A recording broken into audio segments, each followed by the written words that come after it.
So you guys, on page 7 or page 2 of the story, we're only looking at the top. We're looking for oxymoron, direct characterization showing fear. We're looking for indirect characterization of Pelayo. He says something or does something. We got situational irony, a decision that's the opposite of what we expect. Situational irony, something is treated badly and we don't expect that. And then there's a simile. So what you should have noticed is that at the very start, on the following day, everyone knew that a flesh and blood angel was held captive in Pelayo's house. Well, that's an obvious one right there, because if you look at flesh and blood and then angel, you have two different terms. You have flesh and blood, and then you have the word angel. So that's your oxymoron. How is an angel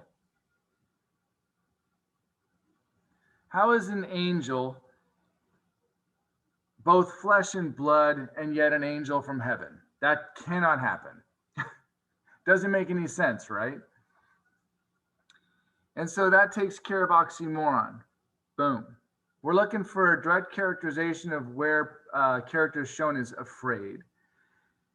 Against the judgment of the wise neighbor woman, for whom angels in those times were the fugitive survivors of a celestial conspiracy. In other words, the fight in heaven between heaven and hell. They did not have the heart to club him to death. So how wonderful is it that poor Pelayo and his wife did not have the heart to club him to death? How good of you. So this is DC showing Pelayo and wife Elisenda are afraid. They're afraid of him, right? They're afraid of the angel. What if if I kill him, what's going to happen to me?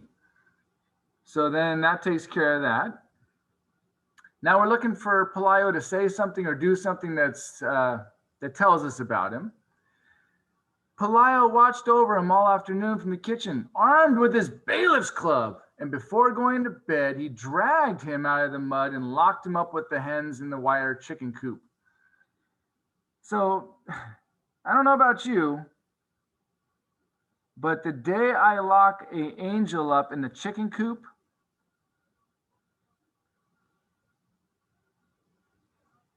is the day I die. And that means that, Pelayo is, what's the easiest way? Just, he locks him up. He locks him up. That is absolutely insane, and I'm sure you agree that locking him up in the chicken coop was stupid. I don't know why you would ever lock an angel up. So now we're looking for situational irony, and we're looking for a decision that's made that's the opposite. Now, you guys, locking an angel up in a chicken coop is situational irony. It's not expected that he would lock up an angel. So this is also situational irony right here.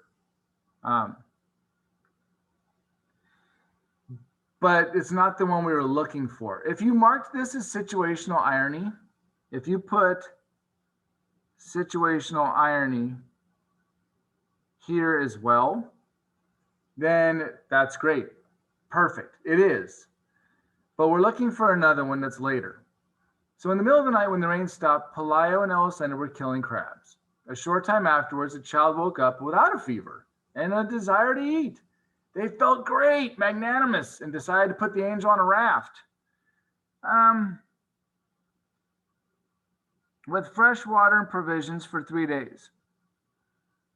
That is hecka stupid, and that's not what we expect. So this is situational irony. They put angel on raft, and they only gave him food and water for 3 days. Well, you got to put him in the ocean. What is he going to do for 3 days? And do they think he's going to figure it all out on his own? So this is situational irony. It's totally the opposite of what we expected them to do. So that's our other one. You can see that there's lots of irony in Gabriel Garcia Marquez's work. And then we're looking for another one. But when they went out into the courtyard with the first light of dawn, they found the whole neighborhood in front of the chicken coop having fun with the angel without the slightest of reverence. In other words, without any respect or fear. They were tossing him things to eat through the opening in the wire as if he weren't a supernatural creature, but a circus animal. And so the fact that they're tossing him things to eat, this also is situational irony. They treat him like an animal,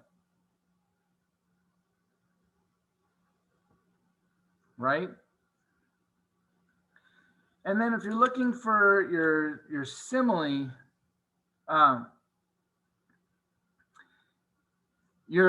the hardest simile you're ever going to find in your lives is right here, because you're talking about, for simile,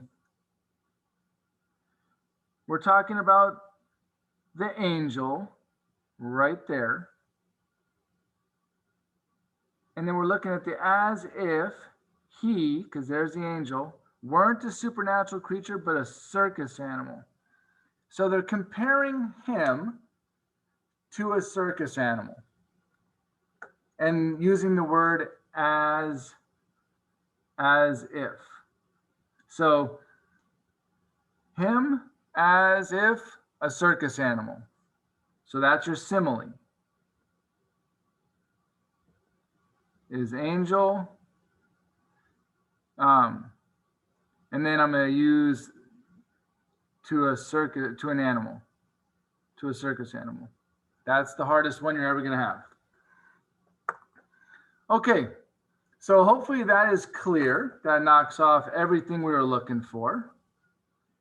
It's a maltreatment, you guys, just to throw food at them like an animal. That's pretty horrible treatment for an angel or for anybody if you lock them up in a cage.